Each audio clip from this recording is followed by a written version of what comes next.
So today we continue. So one of the things that is most important or is key to lashing or perfecting your skill is practice, right?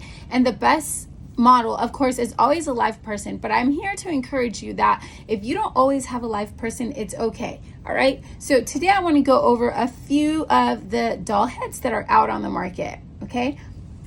Okay, the first one we have is just a very basic. She's flat, and she has these magnetic strips. So personally, I got this one from SoCal Lashes, and this one was, I use this dolly to work on my magnetic strips, okay? So if you have her, maybe she doesn't have hairs, but don't be discouraged, okay? What you can use her for is practice your placement, okay? One of the most important things, or one of the things that I hear often is just breaking through that barrier of getting comfortable and being in somebody's space. So if you have a doll like this, I would encourage using her. Place your palms, try and find your place, try and find your proper placement and good bracing. What I mean by bracing is you don't want to be with your arms in the air. You want to brace your elbows on the table and you want to brace your palms on her head. So this doll I highly recommend for that.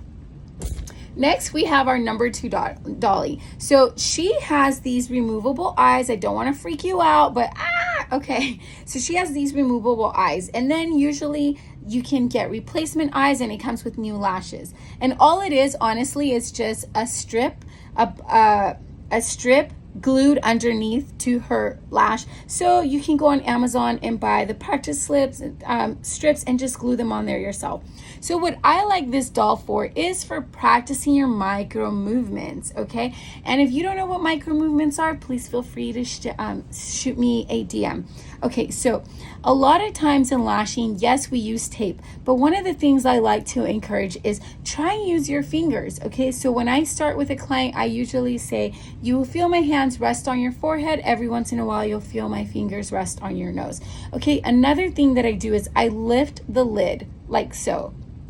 Okay, so in lifting the lid, it gives me more visibility and I get access to difficult to reach lashes. Okay, so these dollies I like because they give you a real lid, right? They give you it's separate from the head. So that gives you good practice on practicing either your taping or just manipulating the lid, which I feel is very important. And consider that a great tip. Okay. So last but not least is my favorite of all. So this doll here, okay, she has, what makes her so special is that she has layers. So if you hear about layers, don't get confused. All that means is the rows of lashes. Okay, so we all have anywhere from 3 to 5 or 6, meaning above average rows. So all that means is the different rows of lashes.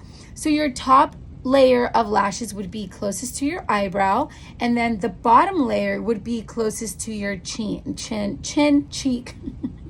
your cheek, okay?